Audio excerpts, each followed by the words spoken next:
नमस्कार दोस्तों, आप सभी का आपके अपने चैनल ध्येय ज्ञान धारा पर स्वागत है। आज हम लोग यूपीएससी पेट 2023 एग्ज़ाम के लिए घटना चक्र टो सीरीज़ कंटिन्यू करेंगे। आज हम लोग देखते हैं सेट नंबर 4 घटना चक्र सीरीज़ में जो 10 टेस्ट दिए गए हैं उसका आज हम लोग प्रैक्टिस सेट नंबर 4 देखने वाले हैं। यदि आपने अभी तक पिछले वीडियोज़ नहीं देखे हैं तो आप चैनल की प्लेलिस्ट में जाकर वहाँ पर जो भी टो सीरीज़ कराई गई है, टो सीरीज़ के सभी प्रैक्टिस सेट वहाँ पर कराए गए हैं, वह सब आप लोग चैनल की प्लेलिस्ट से देख सकते हैं। तो बिना टाइम गवाए स्टार्ट करते हैं आज का सेशन।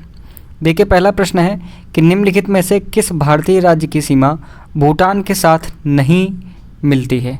4 ऑप्शन दिए गए हैं, सिक्किम, मेघालय, अरुणाचल प्रदेश और पश्चिम बंगाल। तो इसका सही ऑप्शन हो जाएगा, सही उत्तर ऑप्शन बी मेघालय। मेघालय की सीमा भूटान के साथ नहीं साझा होती है। सिक्किम, अरुणाचल प्रदेश और पश्चिम बंगाल, इन तीनों की सीमा भूटान के साथ जो है लगती है, लेकिन मेघालय के साथ नहीं लगती है। अगला प्रश्न है कि कौन सा भारतीय राज्य उत्तर, पश्चिम और दक्षिण में बांग्लादेश के साथ घिरा हुआ है। तो यह जो राज्य है यह है त्रिपुरा। त्रिपुरा तीनों तरफ से, मतलब कि उत्तर, पश्चिम और दक्षिण में तीनों तरफ से बांग्लादेश से घिरा हुआ है। ठीक है, और त्रिपुरा की राजधानी अगरतला है, आपको ध्यान रखना है। नेक्स्ट क्वेश्चन है कि लोकप्रिय नृत्य विदेशिया किस भारतीय राज्य से संबंधित है। तो विदेशिया नृत्य जो है यह बिहार से संबंधित है, इसलिए ऑप्शन ए इसका राइट आंसर हो जाएगा। विदेशिया जो है बिहार की नाट्यकला शैली है। ठीक है, और इसमें क्या होता है, इस नृत्य में महिला जो पात्र होती है उसकी भी भूमिका पुरुष ही कलाकार निभाते हैं। अगला प्रश्न है कि निम्नलिखित में से कौन सा विश्व का सर्वोच्च पर्यावरण संरक्षण पुरस्कार है। तो इसमें 4 ऑप्शन दिए गए हैं, काफ़ी महत्वपूर्ण प्रश्न है, तो इसको ध्यान रखिएगा। जो सबसे महत्वपूर्ण या सबसे सर्वोच्च पर्यावरण संरक्षण पुरस्कार होता है वह होता है गोल्डन पांडा पुरस्कार। तो इसलिए ऑप्शन बी इसका सही उत्तर हो जाएगा, गोल्डन पांडा पुरस्कार। अगला प्रश्न है कि विश्व जनसंख्या दिवस किस दिन मनाया जाता है। तो आप सभी जानते होंगे कि 11 जुलाई को विश्व जनसंख्या दिवस मनाया जाता है। ऑप्शन बी इस प्रश्न का सही उत्तर हो जाएगा। देखिए, यह प्रतिवर्ष आप लोग ध्यान रखिएगा, यह प्रतिवर्ष 11 जुलाई 1990 से मनाया जाता है। मतलब कि यदि इंडायरेक्टली पूछा जाए कि प्रथम विश्व जनसंख्या दिवस कब मनाया गया था, तो आपको ध्यान रखना है 11 जुलाई सन 1990 को मनाया गया था। ठीक है, अगला प्रश्न है कि एडीबी मतलब कि एशियाई विकास बैंक की स्थापना किस वर्ष हुई थी। तो एडीबी की स्थापना वर्ष बताना है, तो इसका जो सही उत्तर होगा वह होगा 1966। 1966 में एडीबी की स्थापना हुई थी। ठीक है, चलिए आगे देखते हैं। अगला प्रश्न 7 नंबर प्रश्न है कि जगह खाली छोड़ी गई है, फिर लिखा है को गोल्डन सिटी के नाम से भी जाना जाता है। तो इसमें 4 शहरों के नाम दिए गए हैं और बताना है कि इनमें से किसको गोल्डन सिटी के नाम से भी जाना जाता है। तो जैसलमेर को दोस्तों ध्यान रखिएगा गोल्डन सिटी के नाम से जाना जाता है, इसलिए इसका जो सही उत्तर होगा वह होगा ऑप्शन ए। ठीक है, और यदि पूछा जाए आप लोगों से कि ब्लू सिटी किसे कहा जाता है, तो ध्यान रखिएगा जोधपुर जो दिया हुआ है, राजस्थान का एक शहर है, तो इसको जो है ब्लू सिटी के नाम से जाना जाता है। नेक्स्ट क्वेश्चन है कि विंग्स ऑफ फायर नामक पुस्तक के लेखक कौन हैं। तो डॉक्टर एपीजे अब्दुल कलाम ने यह पुस्तक लिखी, इसलिए इसका जो सही उत्तर हो जाएगा वह हो जाएगा option A. Wings of fire के जो पुस्तक के लेखक हैं वो हैं डॉक्टर एपीजे अब्दुल कलाम। इनकी कुछ और पुस्तकें हैं, आपको ध्यान रखना है, जैसे कि my journey, transforming dreams into actions. ठीक है, और भी पुस्तकें हैं, आप सबको ध्यान रखना है। नेक्स्ट क्वेश्चन है कि लोकसभा का कोरम कुल सदस्य संख्या कितना होता है। तो 1/10 मतलब 1/10 लोकसभा का कोरम कुल सदस्य होता है। ठीक है, ऑप्शन डी इसमें इसका सही उत्तर हो जाएगा। 10 नंबर प्रश्न है कि भारतीय अर्थव्यवस्था के उदारीकरण का अग्रदूत किसको कहा जाता है। तो भारतीय अर्थव्यवस्था के जो उदारीकरण का अग्रदूत है वह डॉक्टर मनमोहन सिंह को कहा जाता है, इसलिए ऑप्शन ए इस प्रश्न का सही उत्तर हो जाएगा। आप समझते होंगे कि जान रहे होंगे कि भारतीय अर्थव्यवस्था में उदारीकरण कब से लागू हुआ था। तो आप सबको पता होगा सन 1991 से उदारीकरण स्टार्ट किया गया था। उस समय वित्त मंत्री जो थे वह डॉक्टर मनमोहन सिंह ही थे। ठीक है, तो ध्यान रखना है आपको। इसलिए इनको जो है अर्थव्यवस्था के उदारीकरण का अग्रदूत कहा जाता है। नेक्स्ट क्वेश्चन है कि भारतीय आर्थिक समीक्षा किसके द्वारा प्रकाशित की जाती है? तो जो आर्थिक समीक्षा आती है वह वित्त मंत्रालय के द्वारा प्रकाशित की जाती है। ऑप्शन बी इसका सही उत्तर हो जाएगा। 12 नंबर प्रश्न है कि CRR का संक्षिप्त रूप क्या है? तो CRR का संक्षिप्त रूप बताना है कि क्या होता है। तो इसका जो असंक्षिप्त रूप होता है वह है कैश रिजर्व रेशियो, मतलब कि नगद आरक्षित अनुपात। तो इसमें जो सही उत्तर होगा वह होगा ऑप्शन बी, नगद आरक्षित अनुपात। ठीक है, और इंग्लिश में क्या कहेंगे? Cash ratio, cash reserve ratio. ठीक है। नेक्स्ट क्वेश्चन है कि भारत में प्रथम कृषि विश्वविद्यालय की स्थापना हुई थी।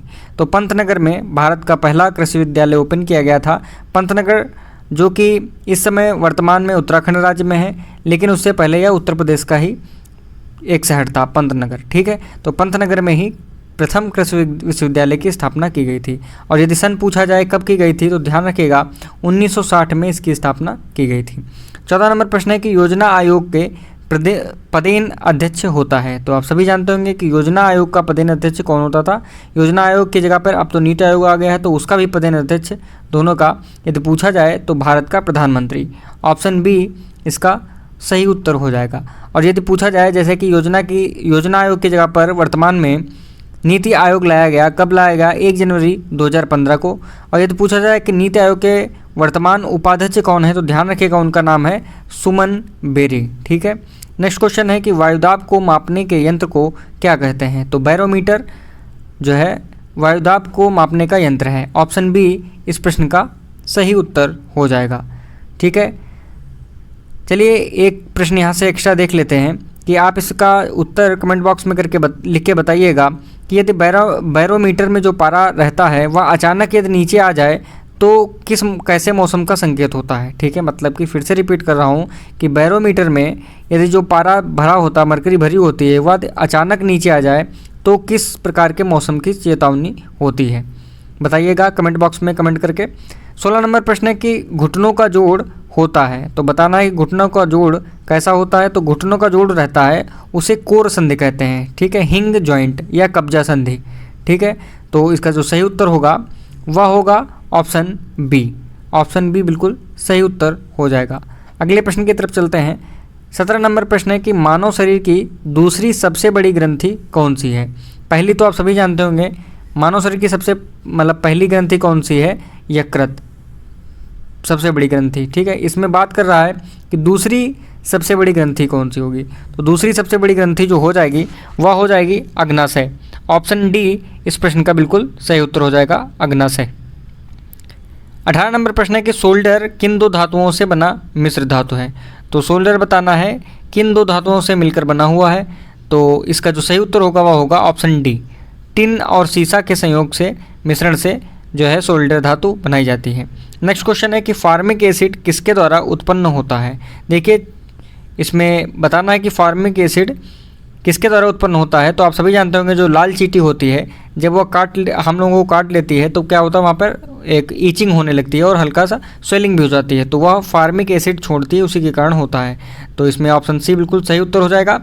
फिर 20 नंबर प्रश्न में दिया गया है कि भारत के संविधान का कौन सा अनुच्छेद मौलिक अधिकारों के प्रवर्तन के लिए संवैधानिक उपचार प्रदान करता है। तो इस प्रश्न का जो सही उत्तर होगा वह होगा ऑप्शन ए, आर्टिकल 32। आर्टिकल 32 आप सभी जानते होंगे, यह मौलिक अधिकारों के प्रवर्तन के लिए संवैधानिक उपचार प्रदान करता है। अगला प्रश्न है कि निम्नलिखित में से किस अनुच्छेद में यह उल्लेख किया गया है कि नीति निर्देशक सिद्धांत न्यायालय द्वारा परिवर्तनीय नहीं है। तो इस प्रश्न का जो सही होगा वह होगा आर्टिकल 37, मतलब कि ऑप्शन सी इस प्रश्न का बिल्कुल सही उत्तर हो जाएगा। आर्टिकल 37 में दिया गया है कि नीति निर्देशक सिद्धांत मतलब कि जो डीपीएसपी हैं वह न्यायालय द्वारा परिवर्तनीय नहीं होते हैं। ठीक है, तो अगले प्रश्न की तरफ चलते हैं। नेक्स्ट क्वेश्चन है कि भारत के संविधान में निम्नलिखित में से कौन सा अनुच्छेद समान नागरिक संहिता से संबंधित है। तो इसमें सही उत्तर बताना है। तो इसका जो सही उत्तर हो जाएगा वह हो जाएगा अनुच्छेद 44, मतलब कि आर्टिकल 44 नागरिकों के लिए समान नागरिकता संहिता से संबंधित है। ऑप्शन डी इस प्रश्न का सही उत्तर होगा। 23 नंबर क्वेश्चन है कि क्षेत्रीय परिषदों का सृजन होता है, किसके द्वारा होता है। तो संविधान द्वारा या फिर संसदीय कानून द्वारा या सरकारी संकल्प द्वारा या राष्ट्रीय विकास परिषद द्वारा। तो इस प्रश्न का जो सही उत्तर होगा वह होगा ऑप्शन बी, संसदीय कानून के द्वारा क्षेत्रीय परिषदों का सृजन होता है। ठीक है, चलते हैं अगले प्रश्न की तरफ।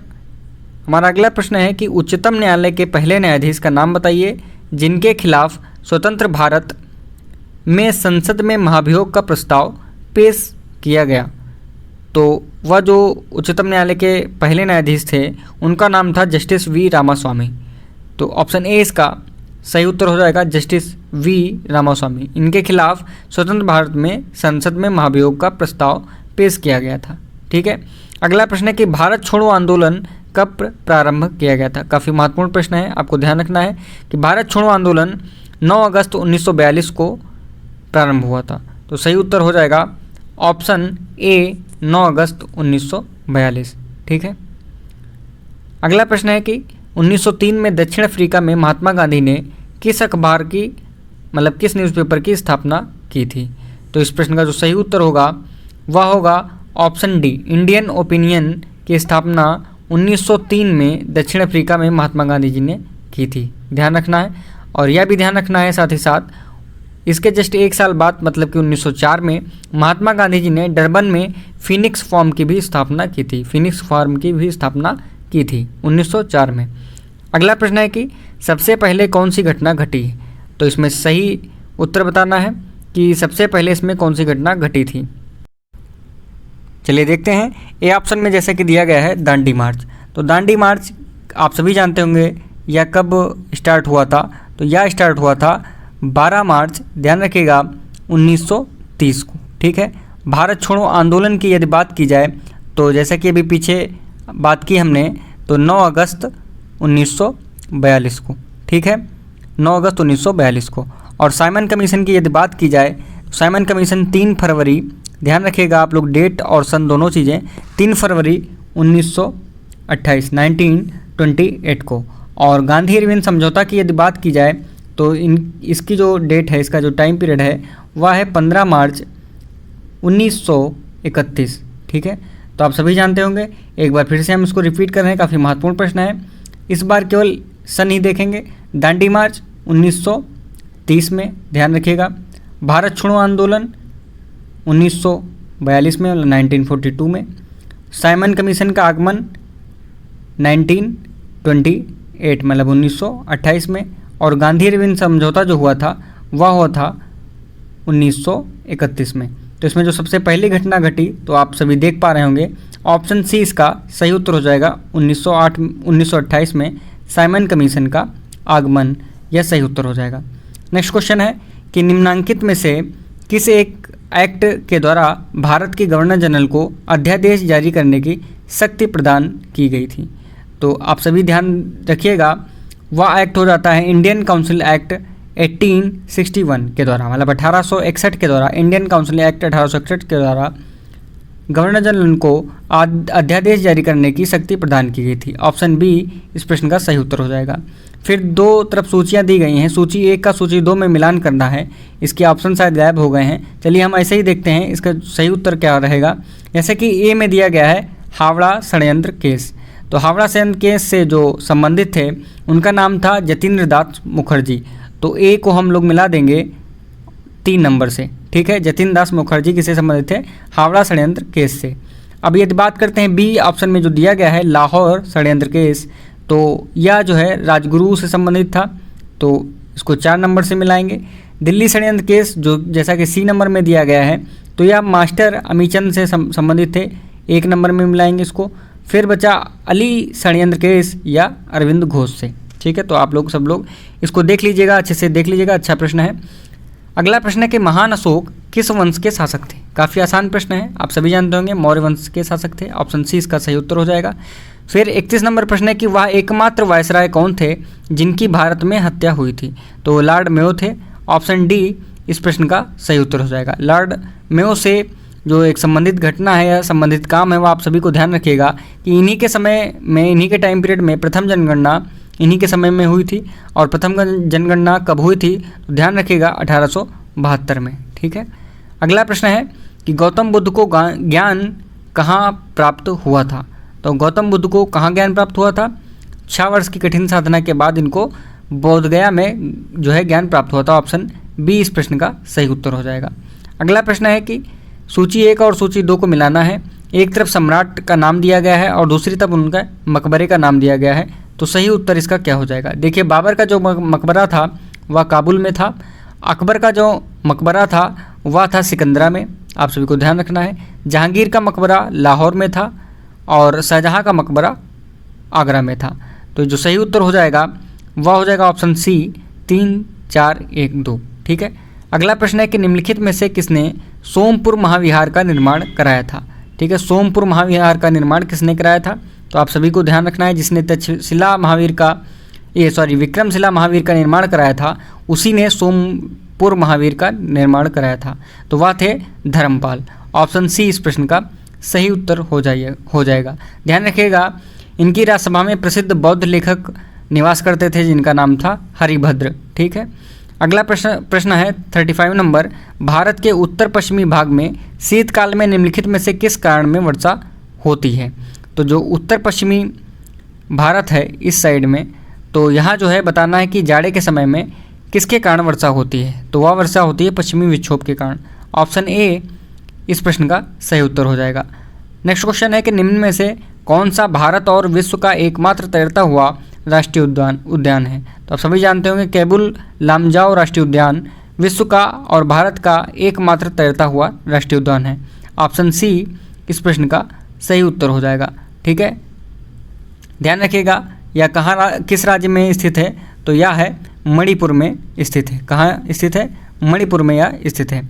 37 नंबर प्रश्न है कि निम्नलिखित में से कौन सी एशिया की सबसे बड़ी खारे पानी की झील है? तो वह झील है चिल्का झील। ऑप्शन डी इस प्रश्न का सही उत्तर हो जाएगा। चिल्का झील कहाँ है? तो उड़ीसा राज्य में चिल्का झील है। ठीक है, ध्यान रखना है। नेक्स्ट क्वेश्चन है कि विश्व का सबसे ऊंचा पठार कौन सा है? तो तिब्बत का पठार आप सभी जानते होंगे, यह विश्व का सबसे ऊंचा पठार है। ठीक है, ऑप्शन ए इस प्रश्न का सही उत्तर हो जाएगा।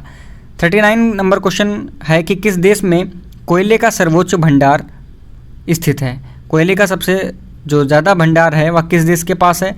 तो यूएसए के पास सबसे ज़्यादा कोयले का भंडार है। ऑप्शन डी इस प्रश्न का सही उत्तर हो जाएगा।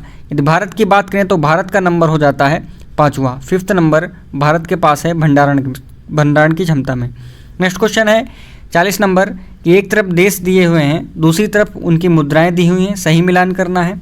तो बताना है तुर्की की मुद्रा क्या रहती है? तो ध्यान रखिएगा, तुर्की की मुद्रा रहती है लीरा। फिर सेकंड नंबर पर है वेनेजुएला की जो मुद्रा रहती है वह होती है बोलीवर। ठीक है, तो इसको 3 नंबर के साथ मिलाएंगे। फिर संयुक्त अरब अमीरात की जो मुद्रा है वह है दिरहम, या ऑप्शन नंबर 4 से मिल जाएगा। और बचा हुआ अर्मेनिया, इसका मुद्रा होता है अर्मेनियम ड्रैम। ठीक है, तो आप देख लीजिए, इसका जो सही उत्तर हो जाएगा वह हो जाएगा ऑप्शन बी 2, 3, 4, 1। नेक्स्ट क्वेश्चन है अगस्त 2023 में प्रस्तावित उत्तर प्रदेश शिक्षा सेवा चयन आयोग का मुख्यालय कहाँ होगा? ठीक है, अगस्त 2023 में प्रस्तावित था शिक्षा सेवा चयन आयोग यूपी का, तो इसका जो मुख्यालय बनाया गया है वह बनाया गया है प्रयागराज में। ऑप्शन बी इस प्रश्न का सही उत्तर हो जाएगा। ठीक है, ध्यान रखिएगा, इसमें एक अध्यक्ष और 12 सदस्यों का जो है प्रावधान रखा गया है। ठीक है, और इन सभी की जो कार्यकाल है वह ध्यान रखिएगा अधिकतम 3 वर्ष या 65 वर्ष की आयु तक होगा। 62 नंबर प्रश्न है कि मार्च 2023 में वन वर्ल्ड टीवी समिट 2023 का आयोजन कहाँ किया गया? तो वाराणसी में वन वर्ल्ड टीवी समिट 2023 का आयोजन किया गया, इसलिए ऑप्शन सी इस प्रश्न का सही उत्तर हो जाएगा। अगला प्रश्न है कि अप्रैल 2023 में कौन सा देश नाटो का 31वां सदस्य बन गया है? तो उस देश का नाम है फिनलैंड। ठीक है, ऑप्शन ए इस प्रश्न का सही उत्तर हो जाएगा, फिनलैंड। ठीक है, फिनलैंड जो है नाटो का 31वां सदस्य बन गया है। अगला प्रश्न है कि मई 2023 में भारत ने किस देश में आपदा सहायता प्रदान करने हेतु ऑपरेशन करुणा चलाया? तो ध्यान रखिएगा, जहां पर मोचा चक्रवात आया था वहीं पर भारत ने ऑपरेशन करुणा चलाया था, तो उसका नाम है म्यांमार। ऑप्शन बी एकदम सही उत्तर हो जाएगा। अगला प्रश्न है कि भारत का पहला डिजिटल साइंस पार्क कहाँ बनाया जा रहा है? तो इस प्रश्न का जो सही उत्तर होगा वह होगा ऑप्शन सी, तिरुवनंतपुरम। तिरुवनंतपुरम जो है, जहाँ मतलब केरल की राजधानी तिरुवनंतपुरम में भारत का पहला डिजिटल साइंस पार्क बनाया जा रहा है। ऑप्शन सी इस प्रश्न का सही उत्तर हो जाएगा। फिर नेक्स्ट क्वेश्चन है कि जून 2023 में नंद बाबा दुग्ध मिशन योजना किस राज्य में शुरू की गई? तो यूपी में यह योजना शुरू करी गई। ऑप्शन बी इस प्रश्न का सही उत्तर होगा। नेक्स्ट क्वेश्चन है कि जून 2023 में सूरीनाम का सर्वोच्च नागरिक सम्मान the grand order of the chain of yellow star किसे प्रदान किया गया? तो ध्यान रखिएगा, अपने देश की जो राष्ट्रपति हैं उन्हीं को यह पुरस्कार दिया गया, द्रौपदी मुर्मू जी को। ऑप्शन बी इस प्रश्न का सही उत्तर हो जाएगा। 69 क्वेश्चन है कि जून 2023 में संपन्न पुरुष जूनियर एशिया हॉकी कप 2023 का खिताब भारत ने किस देश को पराजित करके जीता है? तो पाकिस्तान को हराया है भारत ने। तो ये ऑप्शन इसमें सही हो जाएगा। अगला प्रश्न है कि जून 2023 में केंद्रीय मंत्री सर्बानंद सोनोवाल ने भारत के पहले अंतर्राष्ट्रीय क्रूज पोत को हरी झंडी दिखाकर किस देश के लिए रवाना किया है? तो इस प्रश्न का जो सही उत्तर होगा यह होगा ऑप्शन बी, श्रीलंका। ठीक है, चेन्नई से श्रीलंका के लिए हरी झंडी दिखाई गई है। तो देखिए, आपके सामने सामान्य अध्ययन के टोह सीरीज के जितने भी प्रश्न थे, 50 प्रश्न थे, वह सभी आपके सामने डिस्कस किए गए। यदि यह वीडियो आपको पसंद आया हो, आपके लिए यूज़फुल हो, तो आप इस वीडियो को लाइक कीजिएगा। और यदि अभी तक आपने चैनल को सब्सक्राइब नहीं किया है तो इस चैनल को सब्सक्राइब कर लीजिए और अपने दोस्तों के साथ शेयर कीजिए। धन्यवाद।